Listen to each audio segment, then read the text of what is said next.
Seigneur Jésus, je t'adore dans la gloire que le Père t'a donnée. Je te bénis aussi de ce que tu as promis que cette gloire serait révélée au cœur de tes disciples, qu'elle viendrait habiter en eux, les remplir de ta présence. Ta gloire consiste à posséder tout ce que le Père possède.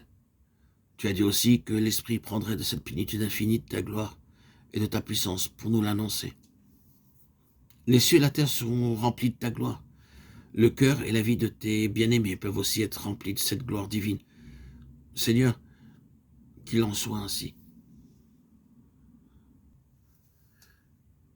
Béni soit ton saint nom pour tout ce que tu as déjà commencé à accomplir dans les cœurs. Seigneur, continue de nous donner toujours plus de gloire en gloire.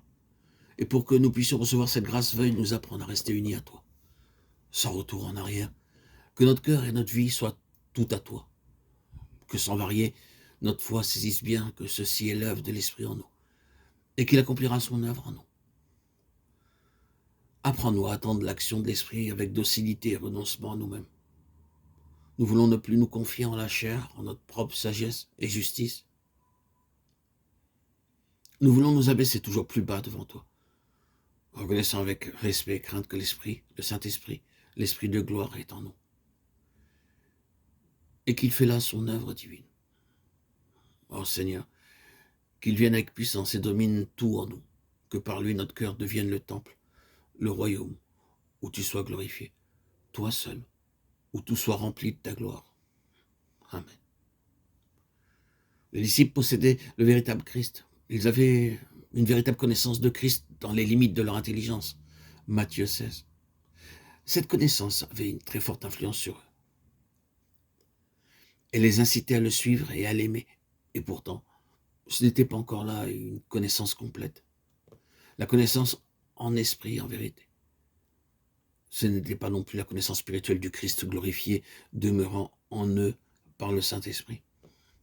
C'est cette grâce-là qu'ils devaient recevoir encore.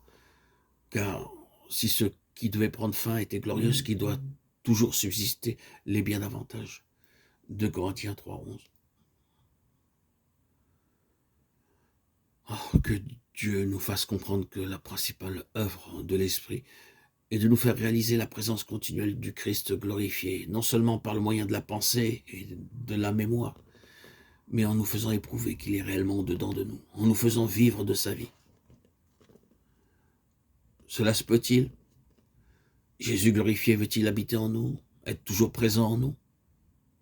Oui, cela se peut. Et c'est pour l'accomplir en nous que le Saint-Esprit nous est envoyé par le Père. Christ habite en nous, croyons-le, et vivons de la vie que nous procure sa présence.